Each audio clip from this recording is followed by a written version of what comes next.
अस्सलाम वालेकुम स्टूडेंट्स, क्या हाल है बच्चों? ठीक हो? मुझे उम्मीद है आप बिल्कुल ठीक होंगे। तो मेरे बेटे हमने कल जो है वो ट्रांसलेशन जो है फर्स्ट चैप्टर की वो तो कंप्लीट कर ली थी। आज जो है वो हम फर्दर इसके जो हम शॉर्ट क्वेश्चन को डिस्कस करते हैं ताकि जो है वो मराज जो है बिल्कुल जो है वो थारोलॉजी है इसको जो है वो कंप्लीट हो जाए। तो मेरे बेटे आज जो है हम शॉर्ट क्वेश्चन को डिस्कस करते हैं, एक एक करके जो है वो मैंने आपसे पूछना भी है ताकि मेरे बेटे बात माइंड रख लीजिएगा। अगर हमने टेक्स्ट को अच्छे तरीके से पढ़ा है, ट्रांसलेशन को अच्छे तरीके से तैयार किया है तो हमारे लिए शॉर्ट क्वेश्चन जो है वो प्रिपेयर करना कोई मुश्किल काम नहीं है। लेकिन टेक्स्ट के अंदर ही से जो है वो शॉर्ट क्वेश्चन बने हैं तो ये कोई मुश्किल काम नहीं है। इसको अच्छे तरीके से आपने जो है वो तैयार करना है, जैसे हम डिस्कस करेंगे इंशाल्लाह आपको प्रॉब्लम नहीं होगी। ज़रा मेरे बेटे देखिए, ज़रा पहला क्वेश्चन क्या है, Y did Norma consider the tone and attitude of Mrs Stewart offensive. कि नॉर्मा जो है मिसेस स्टीवर्ट के साथ उसका टोन क्या था, उसका एटीट्यूड क्या था। जब मिसेस स्टीवर्ट जो है मिसेस नॉर्मा की तरफ गया था तो उसका एटीट्यूड क्या था, यानी कि जब वो उसे गया, जब उसके पास गया तो उस जो है वो उसका लहजा किस तरह का था, तो उसने क्या टोन दिखाई थी, ज़रा देखिएगा। और उसका लहजा ऐसे था क्यों, जारहाना क्यों था। देखें नॉर्मा, मेरे बेटे ज़हन रख लीजिएगा, question Y did Norma, question हमारे पास पास्ट टेंस में है तो उसका जो आंसर है वो भी किस टेंस में होना चाहिए, पास्ट टेंस में होना चाहिए। Please remember it. देखें Norma considered the tone and attitude of Mrs Stewart offensive. कि नॉर्मा का लहजा जो है, टोन जो है वो एंग्री था, अनप्लेजेंट था, ऑफेंसिव था। She thought that he was an uninvited salesman. और उसने सोचा कि शायद कोई अनइनवाइटेड का, मैंने आपको बताया था अनबिडन, इनहॉस्पिटेबल, हमने जो है वो क्या मतलब है, बिन बुलाया, जिसे कोई जानता ना हो, सेल्समैन है, who wanted to sell something, और जो कुछ बेचना चाहता है, and was wasting her time, और उसका वक्त जो है वो ज़ाया कर रहा था। यानी कि जब मिसेस नॉर्मा ने कहा था कि she had no spare time to listen to, उसने कहा था कि मेरे पास इतना वक्त नहीं है कि मैं आपकी बातें जो है वो सुनूं। तो उसका लहजा, मेरे बात कैसे, उसका लहजा जो है वो अग्रेसिव क्यों था, तो उसने कहा था कि ये कोई अनइनवाइटेड सेल्समैन है and who wanted to sell something, और जो कुछ बेचना चाहता है, and was wasting her time, और उसका वक्त जो है वो ज़ाया कर रहा था। उसका लहजा क्यों अग्रेसिव था, उसने कहा था ये तो कोई अनइनवाइटेड सेल्समैन है और जो है वो कुछ बेचना चाहता है और उसका वक्त जो है वो ज़ाया कर रहा था। क्वेश्चन नंबर 2 देखें, why did Arthur disagree with his wife. Arthur जो है वो अपनी वाइफ से क्यों मुतफिक नहीं था, बिकॉज जो उसकी वाइफ जो थी she was a greedy women, but Arthur was not a greedy women, तो वो he was not a selfish. तो उसकी वाइफ, वो अपनी वाइफ से इसलिए मुतफिक नहीं था। देखें Arthur disagreed with his wife because, अपनी वाइफ से इसलिए मुतफिक नहीं था बिकॉज ही कंसीडर्ड इट, उसने कहा था कोई भी शख्स हो जिसको हम जानते हों या ना जानते हों, ही कंसीडर्ड इट इमोरल, ये गैर इखलाकी बात है, टू किल समवन, किसी को भी मारना। He considered it immoral to kill someone only for the sake of money, यानी कि दौलत की खातिर किसी भी शख्स को मारना, तो उसने कहा था ये क्या है, इमोरल है। तो आर्थर जो है वो अपनी वाइफ से डिसएग्री क्यों नहीं था, तो मेरे बेटे क्या इसका आंसर होगा।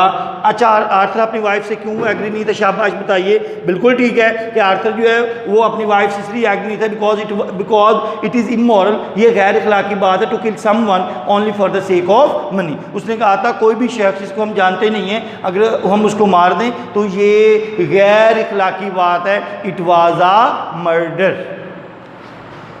क्वेश्चन नंबर 3 देखिएगा, why did Norma persuade her husband to agree with her. खामद, नॉर्मा अपने खामद को मुतफिक करने के लिए बार बार उसे क्यों कायल कर रही थी, बार बार उसे मोटिवेट क्यों कर रही थी।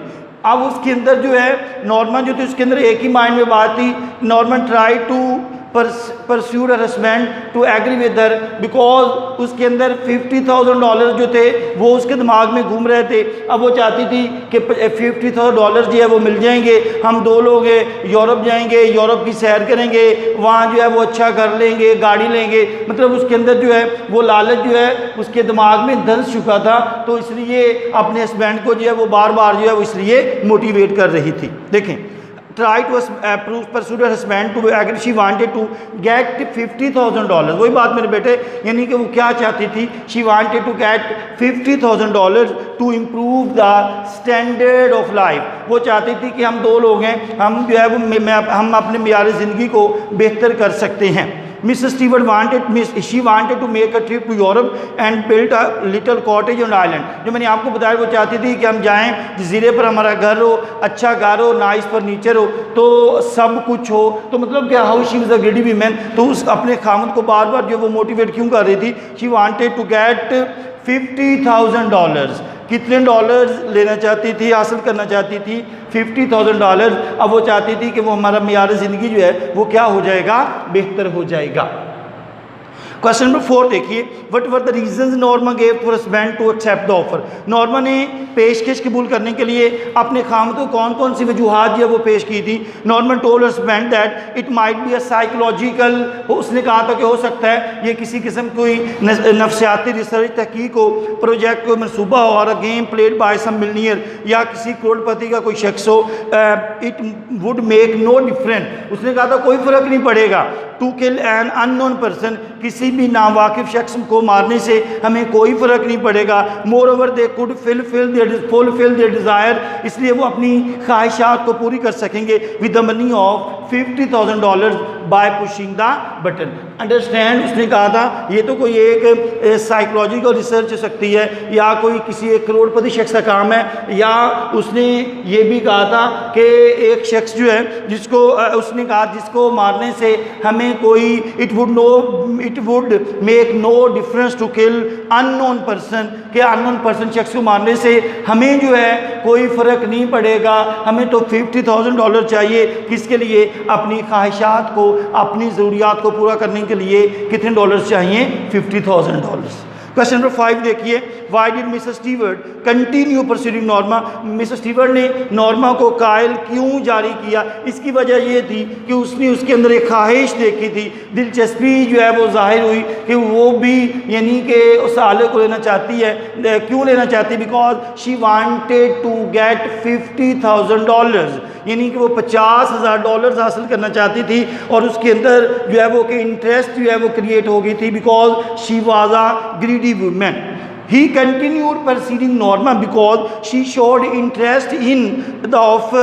He realized, और उसने ये भी महसूस किया that she would fall a prey to his plan, कि वो उसके जाल में फंस जाएगी। तो उसने उसके अंदर जब इंटरेस्ट जो है वो देखी तो मज़ीद जो है उसको मोटिवेट किया। ज़हन रख लीजिएगा, she showed interest, उसने जो है वो दिलचस्पी जाहिर की in the offer. He realise that she would, और उसने ये महसूस किया she would fall a prey to his plan, कि वो उसके जाल में फंस जाएगी। क्वेश्चन नंबर 6 देखिए, what was the message Norma received on pushing the button. Button दबाने पर नॉर्मा को क्या पैगाम मिला, देखिएगा। After pushing the button she received a message from the hospital. Hospital से एक पैगाम आया that her husband had been killed, कि आपका खामन मारा गया by train in subway accident, ज़मीन दोज़ हादसे में आपका खामन जो है वो मारा गया है। मेरे बेटे, what was the message received on pushing the button दबाने पर नॉर्मा को क्या पैगाम मिला। After pushing the button she received a message that her husband had been killed by a train in a subway accident. Clear हो गया, क्या पैगाम मिला, her husband had been killed by a subway accident. Her husband had been killed in a train by a subway accident। मेरे बेटे, clear हो गया कि ज़मीन तो हादसे में आपका खामन जो है वो मारा गया था। What is the significance of Arthur's life insurance policy. तो मेरे बेटे, आर्थर्स की इंश्योरेंस पॉलिसी क्या थी, कि अगर एक उनकी पॉलिसी ये थी कि अगर एक शख्स जो है वो हादसे में मारा जाता है तो क्या होगा, उसको उसके बदले जो है वो डबल मिलेंगे, यानी कि $25,000 जो है थे तो वो कितने हो जाएंगे, डबल कितने हो गए, $50,000। देखें how she was a greedy women. जब उसको पता चला कि उसके हस्बैंड की डेथ हो गई है तो वो फ़ौरन जो है उसको अपने हस्बैंड की याद नहीं आई, तो फ़ौरन जो है वो उसने जो पॉलिसी करवाई हुई थी $25,000 की, विच would be double in case of death, जो कि मौत की सूरत में क्या हो जानी थी, डबल हो जानी थी, तो उसे फ़ौरन जो है वो पॉलिसी जो है वो याद आई।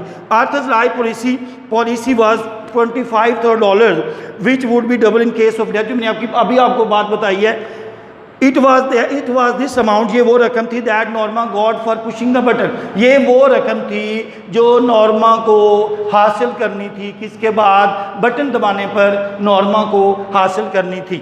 सो Mister Stewart did his work without spending a single penny. बस इस तरह मिस्टर स्टीवर्ट ने कोई भी पैसा खर्च किए बगैर अपना काम जो है वो मुकम्मल कर लिया। मेरे बेटे क्लियर हो गया कि आर्थर पॉलिसी जो थी, पॉलिसी कितनी थी, $25 की थी, which would be double in case of death. It was this amount that Norma God after pushing the button, यानी कि ये वो रकम थी जो नॉर्मा को बटन दबाने पर हासिल होना थी। और इस तरह मिस्टर स्टीवर्ट जो है विदाउट सिंगल पेनी, खर्च किए बगैर उसने अपना काम जो है वो मुकम्मल कर लिए। हमारे पास last question is not important, ये यस पर हमें दिया गया है ताकि देखें, डिड नॉर्मा रिमेन नॉर्मल, क्या नॉर्मा जो है वो नॉर्मल रही, या how did Norma feel, Norma ने क्या, उसके नॉर्मा के क्या एहसास थे, या नॉर्मा ने क्या कैसे महसूस किया। When she came to know about the accident, जब उसे हादसे के बारे में मालूम हुआ, on hearing the news of accident of husband की खबर सुनकर, Norma did not remain normal, पहले शुरू में तो वो नॉर्मल नहीं रही थी। शी वॉज डीपली शॉक्ड, उसे बहुत ज़्यादा सदमा हुआ, and lost her sense for the time being, वक्ती तौर पर वो उसने जो है अपने हवास जो है वो खो दिए। मेरे बेटे हमने क्वेश्चन जो है वो डिस्कस कर लिए कि नॉर्मा का एटीट्यूड क्या था मिसेस स्टीवर्ट के साथ, उसके बाद आर्थर जो है वो डिसएग्री क्यों था अपनी वाइफ के साथ, उसके बाद जो है वो नॉर्मा जो है वो अपने हस्बैंड को बार बार जो है वो क्यों कन्विंस कर रही थी, मोटिवेट कर रही थी। तो उसके बाद हमने ये भी डिस्कस किया कि जो मिसेस स्टीवर्ट जो था वो भी मिसेस नॉर्मा को जो है वो बार बार जो है वो मोटिवेट कर रहा था, परस्यूट कर रहा था। उसकी वजह मैंने आपको बता दी थी, बिकॉज कि उसके अंदर उसने she showed interest in the offer and he realise that she would fall a prey to his plan. उसके बाद हमने ये भी डिस्कस किया कि what was the message received on pushing the button, कि बटन दबाने पर उसको क्या पैगाम मिला। After pushing the button her husband had been killed in a train by subway accident. तो उसके बाद हमने ये भी डिस्कस किया कि what is the significance of Arthur's life insurance policy, क्या थी, $25,000 की थी, which would be double in case of death, जो कि डेथ की सूरत बाद जो है वो डबल हो जानी थी। ये वो this was it was this amount, ये वो रकम थी that Norma got after pushing the button, जो नॉर्मा को बटन दबाने पर हासिल होनी थी। So Mrs Stewart did his work without spending a single penny. उसके बाद लास्ट क्वेश्चन था क्या नॉर्मा जो है वो नॉर्मल रही? नहीं, नॉर्मा जो है वो नॉर्मल शुरू में तो वो नॉर्मल नहीं, शुरू में तो वो जो है वो परेशान थी जब उसे पता चला कि उसकी हस्बैंड की डेथ होगी, लेकिन बाद में जो है फॉर द टाइम बीइंग जो है वो ऐसा हुआ, लेकिन बाद में जो है वो ठीक हो गई। तो मेरे बेटे हमने क्वेश्चन भी डिस्कस कर लिया, हमने ट्रांसलेशन भी डिस्कस कर ली। कोई बात भी पूछने वाली हो तो मेरे से काइंडली जो है वो पूछ सकते हो। ओके जी, अल्लाह हाफिज़, थैंक यू सो मच।